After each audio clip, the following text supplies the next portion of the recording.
Chile is in the final stretch of a year that has seen several elections culminating in this Sunday's second-round presidential poll between two very different candidates. The right-wing moves to oust Peruvian President Pedro Castillo continue. The Attorney General said his office was investigating press allegations of alleged influence peddling. Russia has officially left the Open Skies Treaty, blaming the United States for its collapse following its unilateral withdrawal in November 2020.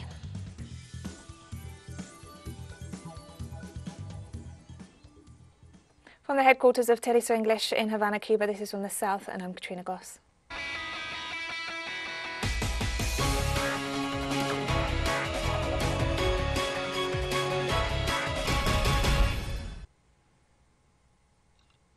Chile is in the final stretch of a year that has seen several elections culminating in this Sunday's second-round presidential poll between two very different candidates.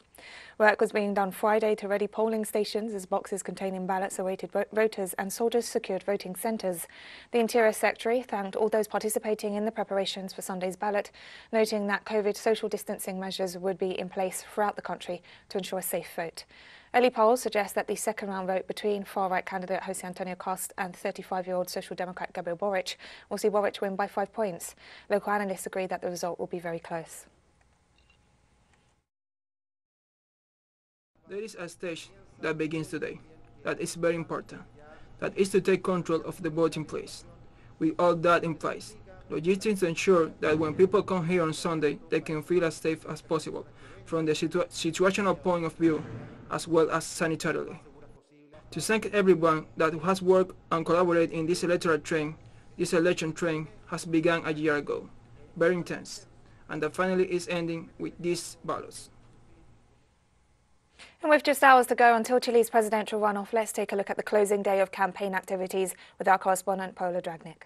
This is Baquendo Square at dawn, renewed Dignity Square during the uprising of 2019, following the end of the presidential campaign, a move that aims to show two countries, one that would supposedly be good, promoted by the right wing, while the other, the ugliest and most arid side, is supposedly what is offered by the left wing, which after so many protests meant an end to the green spaces of the square.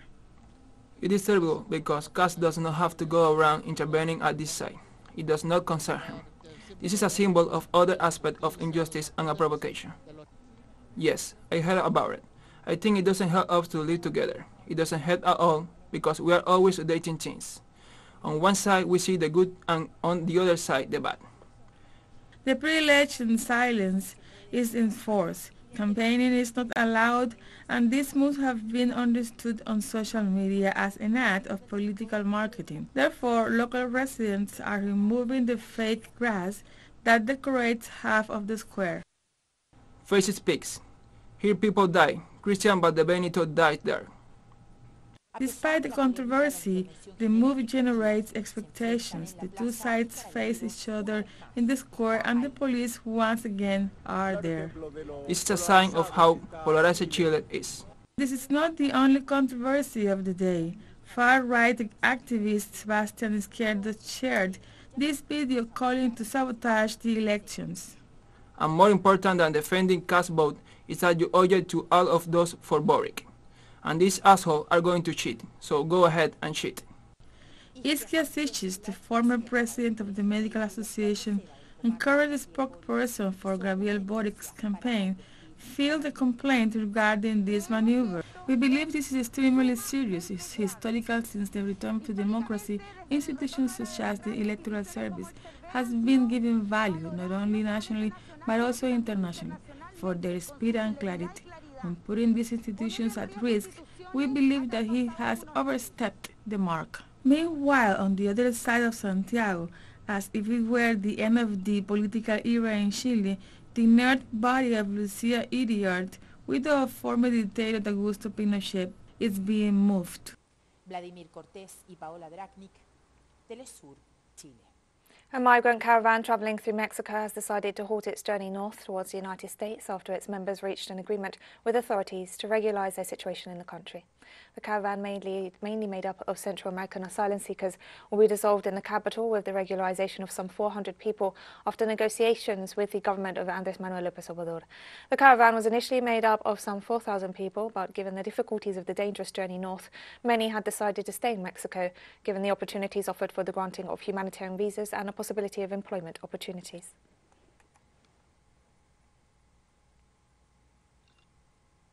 This Saturday, the Cuban Parliament begins its last sessions of the year with 4 projects based on the new constitution to feature among the debates. The 5-day session of the National Assembly of People's Power sees lawmakers meet in person for the first time since the beginning of the pandemic. Among the issues to be considered are the draft laws on territorial and urban planning, the new code of families, and the law on the military justice system, among others that have come about after the approval of the new constitution. The 2022 state budget will also be discussed, while civil servants and institutions will present annual reports.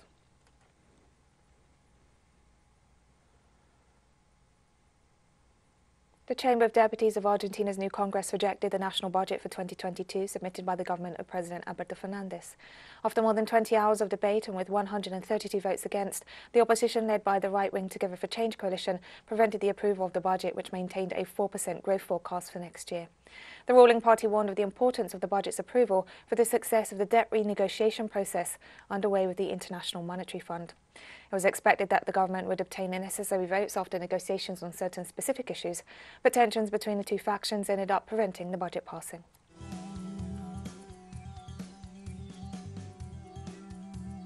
And we'll be right back after this very short break, so don't go away.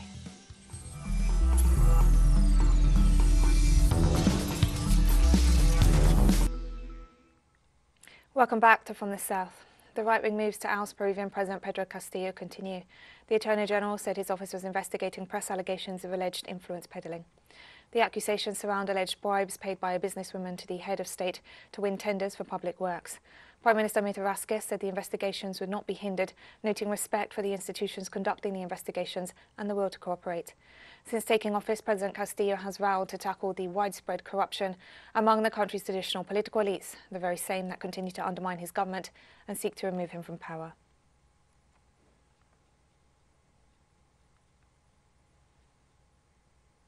"20 years ago, Argentina experienced a financial crash and state repression that left scars still visible today. An illusion of prosperity, a headlong rush into debt and years of austerity collided to provoke one of the biggest crises in Argentina's history. The subsequent social unrest was met with violent state repression. As people pounded on bank shutters demanding access to their own money under a hail of police bullets, the president escaped by helicopter. It was a time when Latin American countries suffered a wave of neoliberal open markets, privatizations and heavy debt. Local industry collapsed, the budget deficit grew, austerity plans followed one after another, and investors lost confidence. This sparked a capital flight and a cash crisis. The government ordered a bank deposit freeze and limited cash withdrawals to 250 pesos a week, enraging many, while others went hungry. Total throughout the country, as far as we know, there are 30 deaths. That means that there are 30 deaths of whom we have name and surname, age and place of the event, and a brief description of the circumstances. That is what we have registered in our life. I say as far as we know, because there are cases that we found out about 2 to 5 years later. 20 years later, on the one hand, it did establish a conviction at the level of the popular common sense of our conscience as workers, that with the people in the streets you can achieve anything, because we forced Caballo to resign and De La Rua out in a helicopter. I managed to collect $36,000 of the $70,000 that I had at the beginning. So I lost, well, I don't know, almost $40,000. I ate every day. Those who didn't eat every day and didn't have a penny to their name probably came. It was very fucked up. It was very serious. It was very dangerous, and it was not only concentrated in the plaza. It was all of Avenida de Mayo, 9 de Julio, the Diagonals, Florida Street, was boom, boom, boom. India is hosting the 3rd edition of the India-Central Asia Dialogue in New Delhi from this Saturday, which will focus on strengthening trade, connectivity and development cooperation. The three-day event sees the participation of the foreign ministers of the host country and 5 other nations: Turkmenistan, Kazakhstan, Tajikistan, Kyrgyzstan and Uzbekistan. The current situation in Afghanistan will be a major topic of discussion, as 3 of the participating countries share borders with Afghanistan. Previously, the national security advisors of the 5 Central Asian nations took part in an India-hosted regional dialogue on Afghanistan in November. The event also saw participation from the national security advisors of Iran and Russia.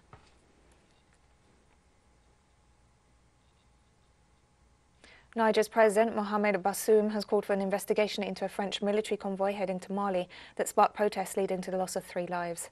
The convoy making its way to Mali ran into trouble in Niger last month after being delayed by protests in Burkina Faso, with the Nigerian government reporting 3 deaths and more than a dozen wounded. President Bazoum demanded that the French authorities open an investigation with a view to punishing those who are guilty of reprehensible acts in a televised address marking Niger's 63rd anniversary of independence from France.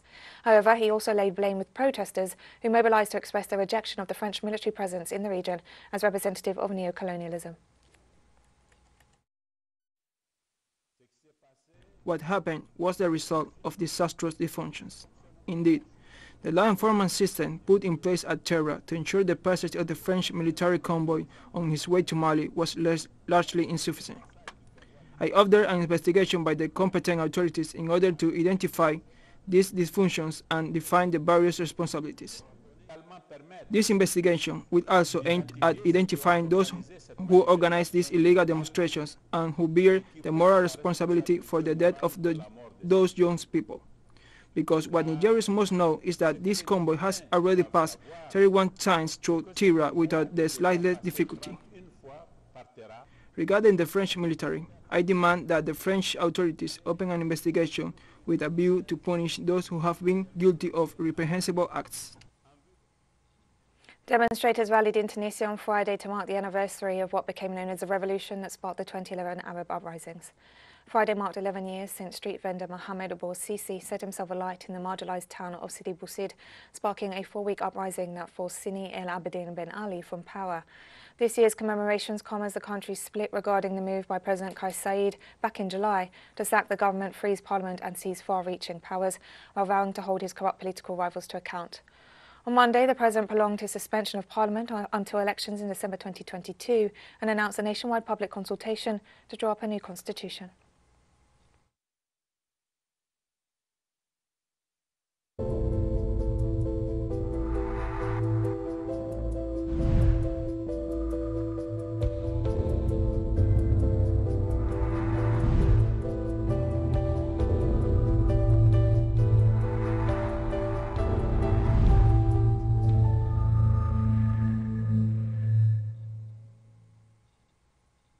Turkey will send 15 million COVID-19 vaccine doses to Africa, where cases are rapidly rising and vaccination rates are low due to a lack of supplies.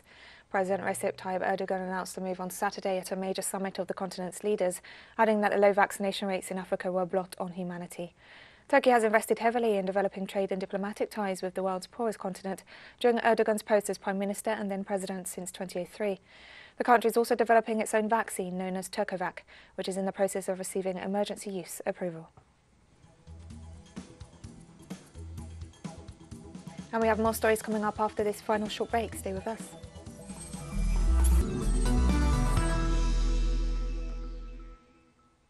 Welcome back to From the South. Russia has officially left the Open Skies Treaty, blaming the United States for its collapse following its unilateral withdrawal in November 2020. Russia notified all related parties of its withdrawal from the treaty on June 18th, and the decision came into force 6 months later this Saturday. The treaty, which became effective in 2002, allows state parties to conduct short-notice, unarmed reconnaissance flights over the territories under the sovereignty of other signatories in order to collect data on military forces and activities as a way to build confidence and familiarity. Washington officially announced its withdrawal from the accord in November 2020 under then-President Donald Trump, accusing Moscow of violating its clauses. Moscow has denied all accusations.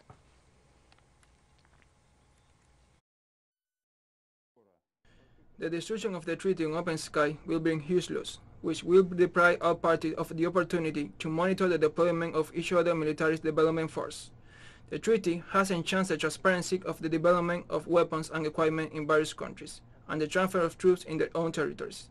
After losing it, the risks in this field have obviously increased. And Russia demanded on Friday that the United States and its allies halt all military activity in Eastern Europe and Central Asia as it presented a proposal for a new security deal with the North Atlantic Treaty Organization. The Russian government launched the initiative in a bid to secure its national security in the face of NATO's eastward expansion and military encirclement of the country. The Russian proposal, immediately dismissed by NATO officials, came in the form of a draft treaty suggesting that NATO should offer written guarantees that it would not expand farther east toward Russia and halt all military activities in the former Soviet republics. The proposals also call for a ban on sending US and Russian warships and aircraft to areas from where they can strike each other's territory, along with the halt to NATO military drills near Russia. It also establishes the respect of both parties and their allies for the principles of the United Nations Charter.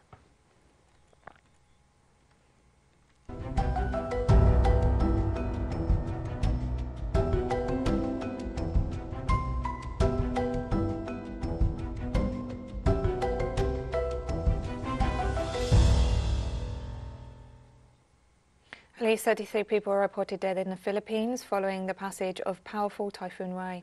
More than 300,000 people fled their homes and beachfront resorts as the storm lashed the southern and central regions of the country on Friday, knocking out communications in some areas and tearing roofs off buildings. Nearly 140,000 people were severely affected. Meanwhile, emergency workers are racing to rescue people trapped by severe floods that have submerged large parts of several cities.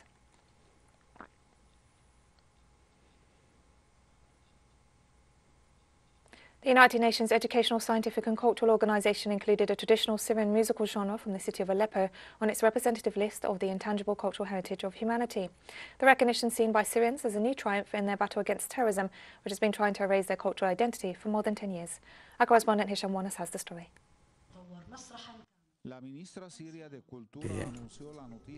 The Syrian Minister of Culture announced the news at a press conference during which she denounced that after more than 10 years of terrorist war, Syria today faces an economic and psychological blockade aimed at destroying its identity and will and undermining its ability to resist. She clarified that with the inclusion of Al-Qudud al-Halabiyya on the representative list of the intangible cultural heritage of humanity, the country broke the blockade and managed to place itself on the world cultural map, allowing it to move onto the world tourist map. The inclusion of Al-Qud on the World Heritage List confirms that no one can tear us away from our roots and alienate us from our culture, as the whole world now recognizes that we are the builders of a civilization and that our culture inherited through generations is recognized worldwide. Syrians celebrated the news in the capital's iconic Umayvad Square, singing and dancing to the traditional music of Aleppo Al-Qudud. They praised UNESCO's action as an additional step in safeguarding their cultural identity dating back thousands of years, as well as a Syrian victory in the struggle to preserve, protect, and defend national heritage and pass it on to future generations.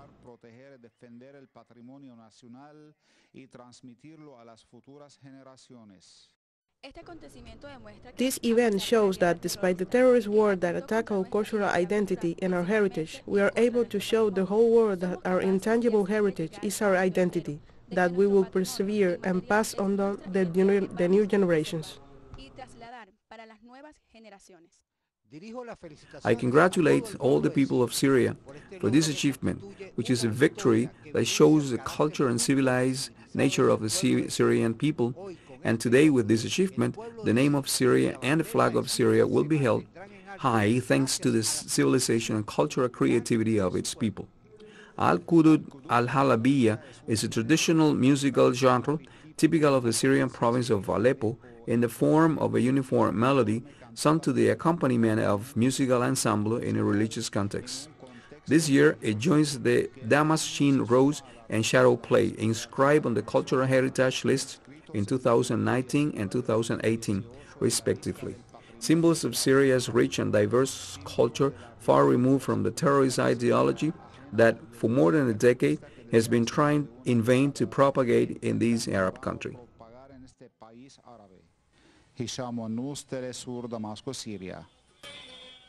And we've come to the end of this news brief. Remember, you can find these and many other stories on our website at telesurenglish.net. And you can also follow us on social media for all the latest news. We're on Facebook, Twitter, Instagram and Telegram. For TeleSUR English, I'm Katrina Goss and thank you for watching.